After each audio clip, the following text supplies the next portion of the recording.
दोस्तों स्वागत है एक बार फिर से। दोस्तों आज की इस वीडियो में हम सीखने वाले हैं एक कैसे किसी रेंज में दी गए हुए डाटा को हम शॉर्ट करवा सकते हैं उसकी वैल्यू के बेस के ऊपर। दोस्तों यहाँ पे देखिए, यहाँ पे मेरे पास एक रो डेटा पड़ा हुआ है। यहाँ पे है एम्प्लॉय नेम और यहाँ पे है सेल्स वैल्यू। अब आप यहाँ पे देखिए, मैंने यहाँ पे इस डेटा को यहाँ पे शॉर्ट करवाया हुआ है इस वैल्यू को रैंकिंग देके। तो दोस्तों यहाँ पे देखिए, अमित की सेल्स वैल्यू है 26,000 और वो रैंक नंबर 1 पोजीशन कर रहा है। तो यहाँ पे देखिए अमित 26,000 है। इस रेंज में 26,000 सबसे ज्यादा है, तो इसीलिए यहाँ पे अमित को रैंक नंबर 1 मिला हुआ है। उसी प्रकार यहाँ पे देखिए सूरज ने सेल किया हुआ है 25,000 का। तो देखिए यहाँ पे सूरज का रैंक है 2 नंबर, क्योंकि सूरज ने 25,000 सेल किया है, वो 26,000 के बाद में आता है। सबसे ज्यादा है 26,000 के बाद, तो उसकी रैंकिंग है नंबर 2। अब दोस्तों देखिए, यहाँ पे हर एक एम्प्लॉय का रैंकिंग यहाँ पे आ चुका है उसकी सेल्स वैल्यू के बेस के ऊपर। दोस्तों अब मैं यहाँ पे कोई भी सेल्स वैल्यू चेंज करूंगा।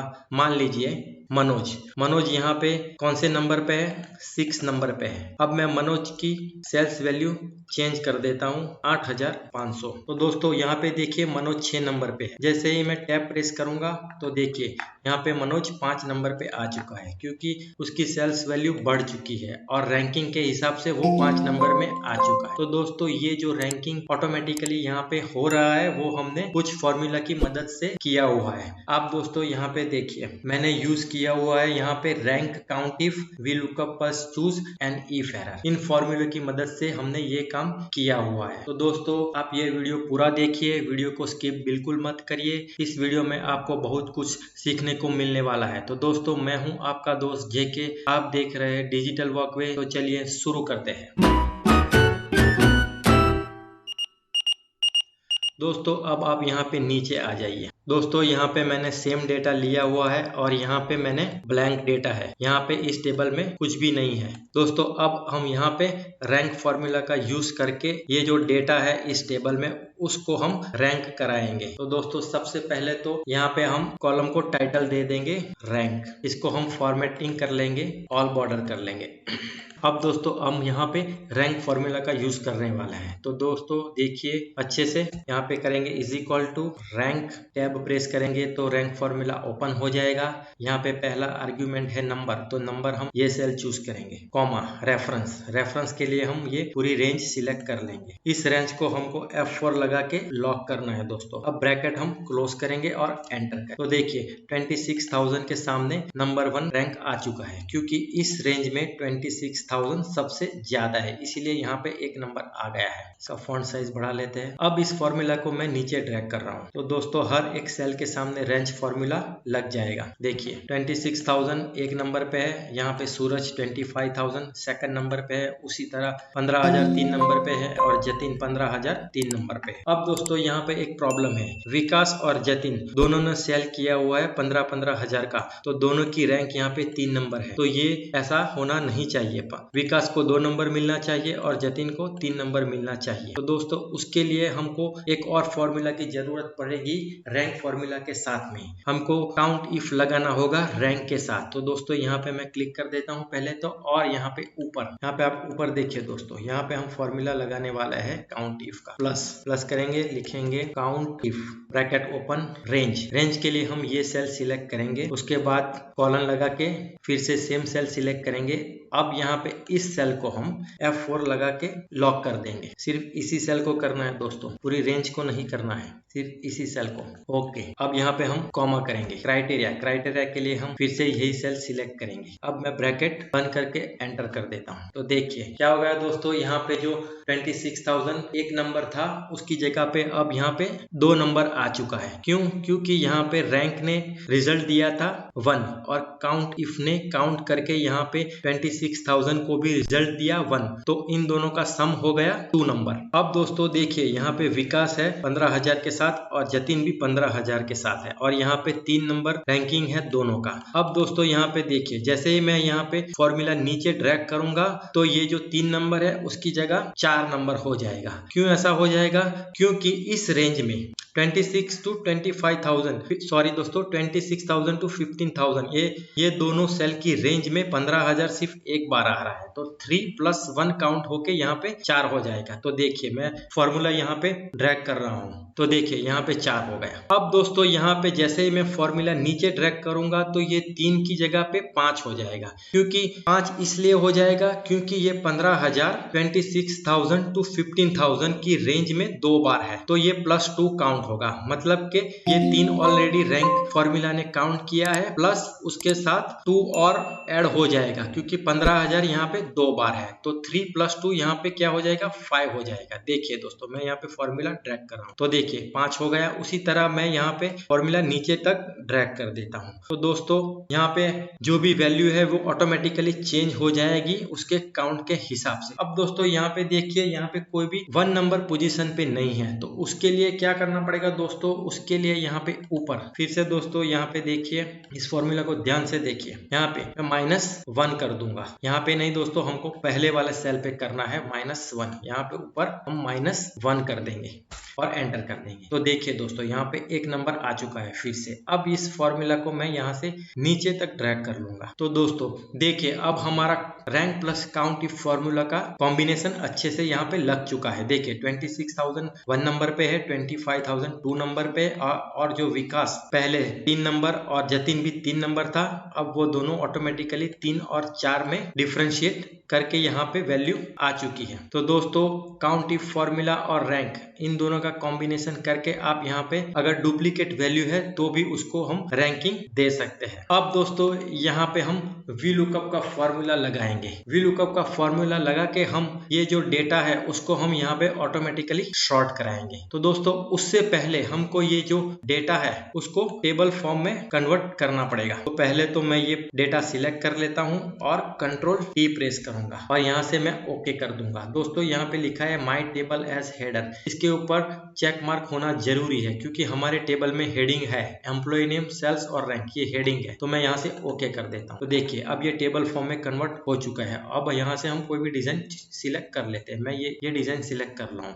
टेबल फॉर्म में कन्वर्ट करने का फायदा ये है कि हमारा फॉर्मूला डायनेमिक हो जाएगा। तो दोस्तों अब हम यहाँ पे रेडी है VLOOKUP का फॉर्मूला लगाने के लिए। दोस्तों उससे पहले मैं यहाँ नीचे 2-3 रो और ऐड कर देता हूँ ताकि जब भी हम यहाँ पे कोई नए एम्प्लॉय की एंट्री करे तो वो यहाँ डायनामिकली शो हो जाए। तो दोस्तों चलिए VLOOKUP का फॉर्मूला लगाते हैं। दोस्तों यहाँ पे सिर्फ VLOOKUP का फॉर्मूला काम नहीं करेगा, यहाँ पे हमको VLOOKUP के साथ चूज का भी फॉर्मूला यूज करना पड़ेगा। दोस्तों आप जानते होंगे कि VLOOKUP फॉर्मूला हमेशा लेफ्ट टू राइट काम करता है, ना कि राइट टू लेफ्ट। यहाँ पे दोस्तों VLOOKUP का फॉर्मूला जब हम लगाएंगे तो हमारी lookup value right hand side है, आप देख सकते हैं लुकअप वैल्यू हमारी राइट हैंड साइड है। तो हम यहाँ से टेबल इस तरह सिलेक्ट नहीं कर सकते, तो उसके लिए हम चूज का फॉर्मूला लगाएंगे और हम खुद ही अपनी table left to right select करेंगे। तो दोस्तों यहाँ पे देखिए ये काम हम कैसे करते हैं। पहले तो हम VLOOKUP का फॉर्मूला लगाएंगे, VLOOKUP ब्रैकेट ओपन हो चुका है। लुकअप वैल्यू हमारी ये रैंक वाला सेल रहेगा, इसको मैं 3 बार F4 लगा के लॉक करूंगा। यहाँ पे देखिए कॉलम लॉक है, कॉलम के आगे डॉलर का साइन है, मतलब कि कॉलम लॉक हो चुका है और रो नंबर फ्री है, ताकि जब हम फॉर्मूला नीचे ड्रैग करें तो कॉलम नंबर चेंज ना हो, उसकी जगह पे रो नंबर अपने आप चेंज होता रहे। अब मैं यहाँ पे कॉमा करूंगा। अब यहाँ पे टेबल एरे को हमको चूज करना है, तो उसके लिए पहले मैं चूज फॉर्मूला लगाऊंगा ताकि हम टेबल बना सके। तो देखिए यहाँ पे मैंने चूज फॉर्मूला ओपन कर लिया है। अब यहाँ पे इंडेक्स नंबर, दोस्तों यहाँ पे देखिए कितने कॉलम है, 3 है। तो इंडेक्स नंबर के लिए मैं करली ब्रैकेट में 1, 2 और 3 टाइप करूंगा, करली ब्रैकेट क्लोज कर लूंगा। तो ये पहला आर्गुमेंट कंप्लीट हो चुका है, इंडेक्स नंबर, वैल्यू 1। अब वैल्यू 1 के लिए हम सिलेक्ट करेंगे ये रेंज जहाँ पे रैंक लिखा हुआ है। हमने क्यों यहाँ पे ये पहले नंबर पे सिलेक्ट की हुई है, क्योंकि हमारी लुकअप वैल्यू रैंक से शुरू हो रही है, तो पहले नंबर में हम यही रेंज सिलेक्ट करेंगे, कॉमा वैल्यू 2 में हम एम्प्लॉय नेम सिलेक्ट करेंगे, क्योंकि यहाँ पे रैंक के बाद एम्प्लॉय नंबर है और उसके बाद है सेल्स, तो यहाँ पे मैं कॉमा करूंगा और वैल्यू 3 में ये सेल्स रेंज सिलेक्ट करूंगा। अब मैं ब्रैकेट क्लोज कर दूंगा। दोस्तों यहाँ पे देखिए अब हमारा टेबल रेडी है। 1 2 3 हमने यहाँ पे कॉलम नंबर सेट कर दिए हैं। कॉलम नंबर फर्स्ट क्या रहेगा? कॉलम नंबर फर्स्ट हमारा ये रैंक वाली रेंज रहेगी। कॉलम नंबर 2 एम्प्लॉय नेम रहेगा और कॉलम नंबर 3 सेल्स रेंज रहेगी। तो इस तरह से हमारा टेबल यहाँ पे रेडी हो चुका है। अब मैं यहाँ पे कॉमा करूंगा। कॉलम इंडेक्स नंबर, अब कॉलम इंडेक्स नंबर कौन सा रहेगा? हमको यहाँ पे एम्प्लॉय नेम चाहिए, तो कॉलम इंडेक्स नंबर इस चूज फॉर्मूला के हिसाब से एम्प्लॉय नेम कौन से कॉलम नंबर में आएगा? 2 नंबर में आएगा, तो मैं यहाँ 2 लिखूंगा, कॉमा करूंगा और 0 टाइप करूंगा एग्जैक्ट मैच के लिए, ब्रैकेट क्लोज करूंगा और एंटर करूंगा। तो देखिए यहाँ पे एम्प्लॉय नेम आ चुका है। अब दोस्तों हम यहाँ हमें सेल्स वैल्यू चाहिए, तो मैं ये फॉर्मूला यहाँ से कॉपी करूंगा और यहाँ पे उसको पेस्ट कर दूंगा। तो देखिए यहाँ पे सेल्स वैल्यू की जगह एम्प्लॉय नेम आ रहा है, क्योंकि हमने यहाँ पे अभी कॉलम इंडेक्स नंबर चेंज नहीं किया है। तो दोस्तों आप यहाँ पे ऊपर देखिए इस फॉर्मूला में यहाँ पे जो 2 है, 2 की जगह हमको कॉलम इंडेक्स नंबर 3 करना है। तो दोस्तों मैं यहाँ 2 को हटा देता हूँ और 3 कर देता हूँ, क्योंकि 3 नंबर कॉलम में हमारी सेल्स वैल्यू है। मैं एंटर करूंगा तो देखिए यहाँ पे 26,000 सेल्स वैल्यू आ चुकी है। अमित 26,000 आप देख रहे हैं। अब मैं यहाँ इन दोनों सेल्स को सिलेक्ट करूंगा और ये फॉर्मूला को नीचे तक ड्रैग कर दूंगा। तो देखिए हमारा VLOOKUP प्लस चूज का फॉर्मूला यहाँ पे लग चुका है। अब देखिए यहाँ पे 1 नंबर में अमित है, तो देखिए ठीक है। यहाँ पे 2 नंबर क्या है? सूरज है, तो यहाँ पे ऑटोमेटिकली 2 नंबर सूरज आ चुका है। विकास 3 नंबर में है, जतिन 4 नंबर में है, उसी तरह मितेश 9 नंबर में है। तो दोस्तों अब हम देखेंगे हमारा ये फॉर्मूला अच्छे से काम कर रहा है या नहीं। तो दोस्तों अब यहाँ पे देखिए मितेश 9 नंबर में है, लास्ट नंबर है मितेश का, तो हम उसकी सेल्स वैल्यू बढ़ा देते हैं। हम उसको कर देंगे 27,000 यहाँ पे। तो देखिए मितेश कौन से नंबर में चला गया? फर्स्ट नंबर में चला गया। क्यों? क्योंकि इस रेंज में सबसे हाईएस्ट सेल्स मितेश ने किया हुआ है 27,000, तो उसका रैंक बनता है 1 नंबर। उसी तरह दोस्तों हम कोई और सेल्स वैल्यू चेंज करके देख लेते हैं। देखिए यहाँ पे योगेश 7,500 है, तो यहाँ पे योगेश कौन से नंबर पे है? 7 नंबर में है, 7,500। अब मैं इसकी वैल्यू भी चेंज कर देता हूँ 26,500। तो देखिए योगेश यहाँ पे 2 आ गया, तो यहाँ पे ऑटोमेटिकली VLOOKUP ने अपना काम कर लिया है।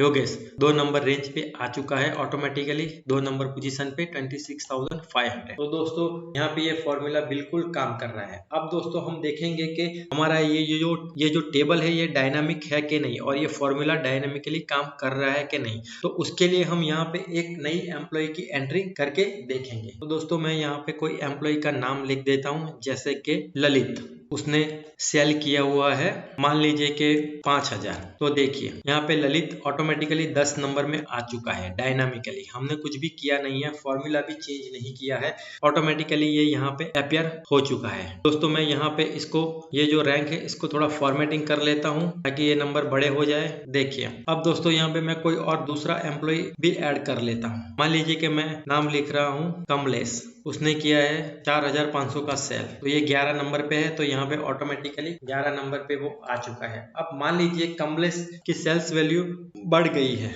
मान लीजिए 16,000 हो गई है। तो यहाँ पे देखिए अभी कमलेश 11 नंबर पे है। जैसे ही मैं एंटर करूंगा देखिए कमलेश कहाँ पे पहुंच गया? 5 नंबर पे। सेल्स वैल्यू के हिसाब से कमलेश का रैंक है 5 नंबर। तो दोस्तों यहाँ पे हमने ये जो रो डेटा था उसको यहाँ पे हम फॉर्मूला लगा के ऑटोमेटिकली उसको शॉर्ट करवाया है, रैंक करवाया है डायनामिकली। और लास्ट में दोस्तों अगर आप ये NA एरर यहाँ पे जो आ रही है NA एरर उसको हटाना चाहते हैं तो आपको यहाँ पे दोस्तों इफ एरर का फॉर्मूला यूज करना पड़ेगा। यहाँ पे ऊपर देखना दोस्तों, मैं यहाँ पे इफ एरर का फॉर्मूला लगाने जा रहा हूँ। इसके आगे VLOOKUP के आगे इफ एरर, यहाँ पे लास्ट में आ जाना है, कॉमा करना है, वैल्यू इफ एरर। अब यहाँ पे हम कर देंगे ब्लैंक। ब्लैंक के लिए हम 2 बार डबल कोट्स करेंगे, ब्रैकेट क्लोज करेंगे और एंटर कर देंगे। अब दोस्तों ये फॉर्मूला मैं यहाँ से कॉपी करूंगा और यहाँ पे पेस्ट कर दूंगा। फिर से दोस्तों मैं यहाँ पे कॉलम नंबर चेंज कर दूंगा, 2 की जगह पे 3। अब दोस्तों यहाँ से यहाँ तक की ये दोनों सेल्स मैं